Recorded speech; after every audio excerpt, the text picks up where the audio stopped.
Hey guys, so today I'm going to be doing a tutorial, kind of a walkthrough on how to achieve a bridal look and also just more on the natural side.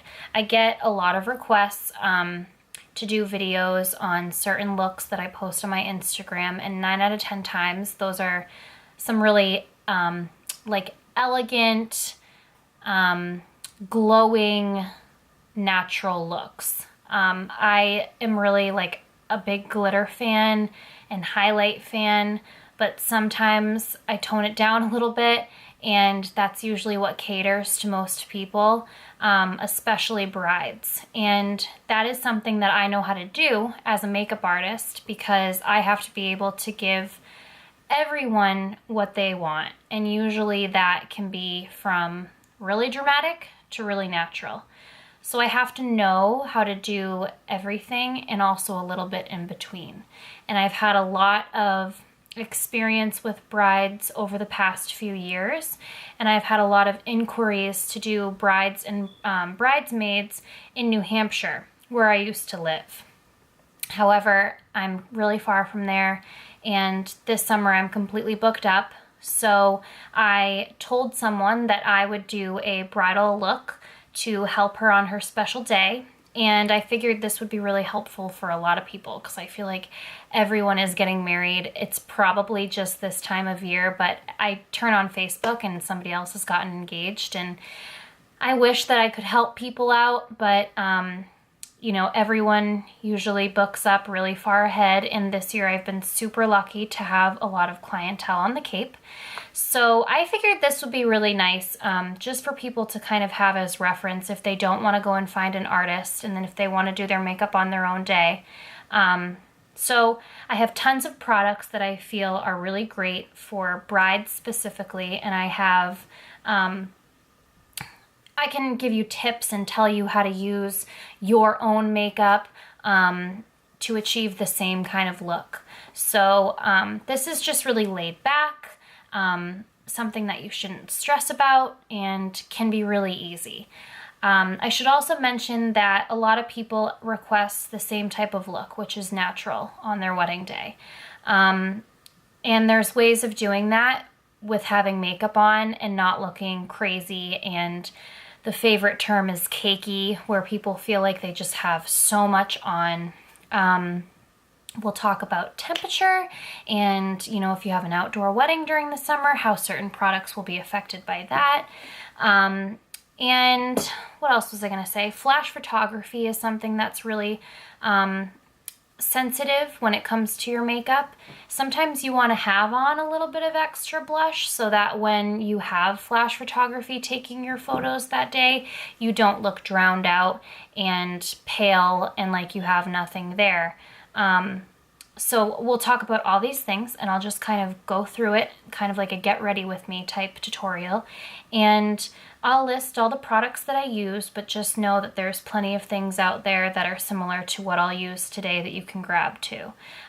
Make this your own, do what you feel comfortable with, and, you know, write down notes and just use this as a reference for your special day. All right, so let's get started. I should start out by telling you that it doesn't really look like it right now, but I do have on a spray tan that's about a week old, and I also use a spray.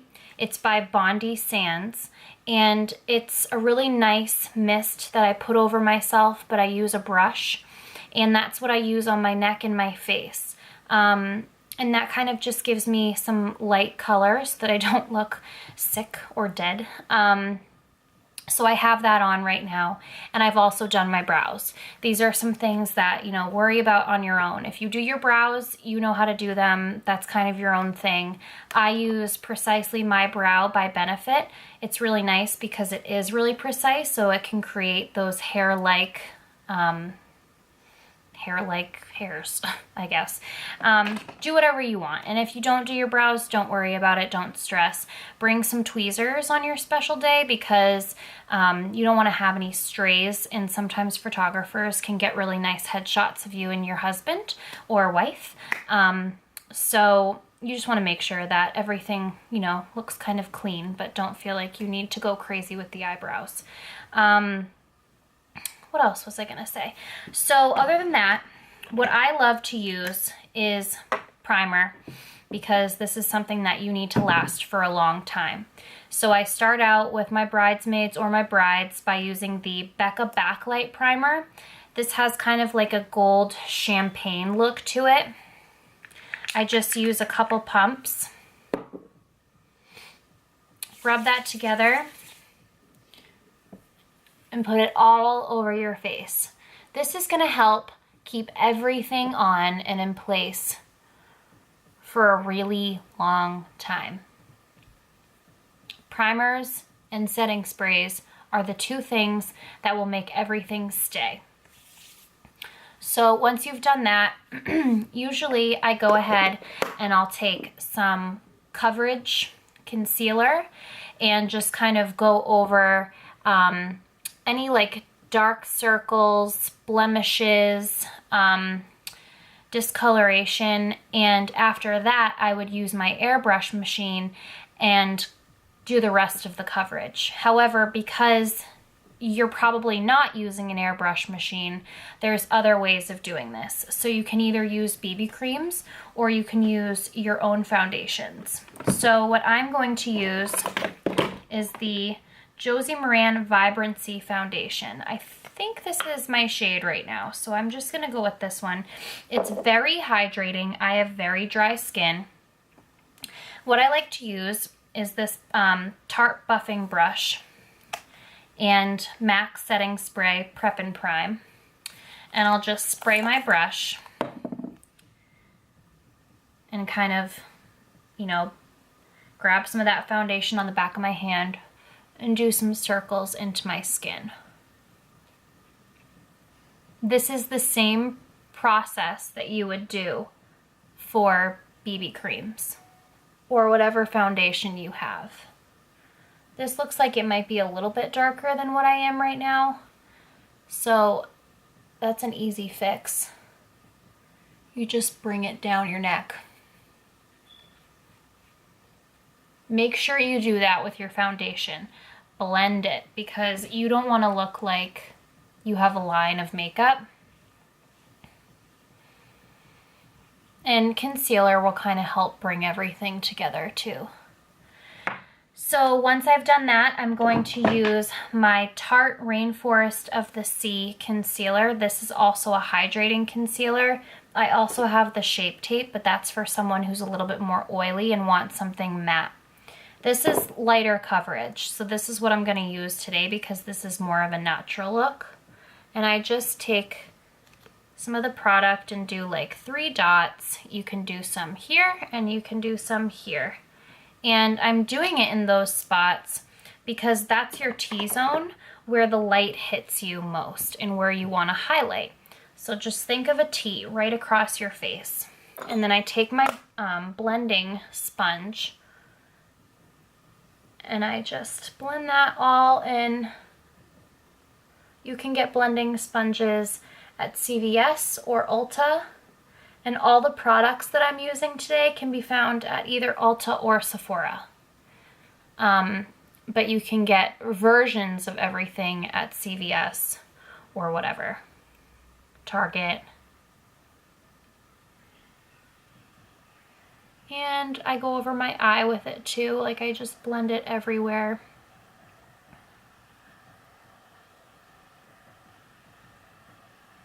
Just like that. See, there's some balance now compared to my neck. So once you've done that, I usually take some setting powder, because one of the biggest things that can go wrong with your under eye is that it can get creasy and have lines. And a lot of people say, what do I do? What do I do? And I always tell them, blend, blend, blend. You know, keep your sponge next to you the whole time you're doing your makeup. And then once you have everything blended, take a setting spray. The one that I'm using is called, it's by MAC. It's in the shade Medium, and it's their Next to Nothing pressed powder. This Next to Nothing line is probably online. It might not be in stores anymore because MAC does a lot of like limited edition things and they only keep out certain stuff on the shelves for a short period of time, I feel. So, but this next to nothing line, I saw it, and everything that's in it is perfect for brides because next to nothing, natural, it's what everybody wants. So I just put it right over those spots that I put concealer on, and I use a nice fluffy brush, and that's it. Then I'll take an angled brush and some bronzer, wherever it is. I use Makeup Forever Pro Fusion bronzer. I also have Tarte Chocolate Soleil bronzer, NYX, different, whatever you want to use, whatever shade works for you. And I just go upwards right on that cheekbone. And I also put it right above my brow, and then I bring it down here. So all together, it's in the shape of a 3.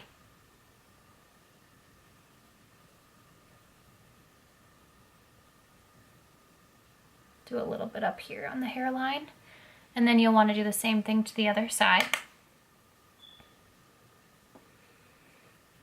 For people who want a very dramatic cheekbone look, you can take the brush and you can go like this and get right, kind of like right up in here, and it'll be a little bit more defined. And then you can bring it down on your neck too a little bit, just to bring it all together. So just like a nice 3. Contouring does not need to be complicated. A lot of people think that it's all these millions of steps, and I never do that. So don't think that you need to like bake and set and do all these crazy steps. You don't need to. So if you have features that you want to look a little bit more defined or set back, I'll use myself as an example. I have a narrow nose as it is. So if I wanted to set that back a little bit, I would take some of my bronzer and just put it right over. That's gonna set something back. That's gonna kind of hide it. Highlight brings things forward. So, bringing me to my next point, I like to use fluffy brushes for highlight as well. Usually I use a fan brush, or I'll just use like a nice fluffy tip brush like this. And I'm going to use the Josie Maran Argan Enlightenment Illuminizing Veil. It's a big one. And it's very subtle, but I use this just on my under eye. See that nice glow? It's gonna make me look nice and awake. This just brightens everything up.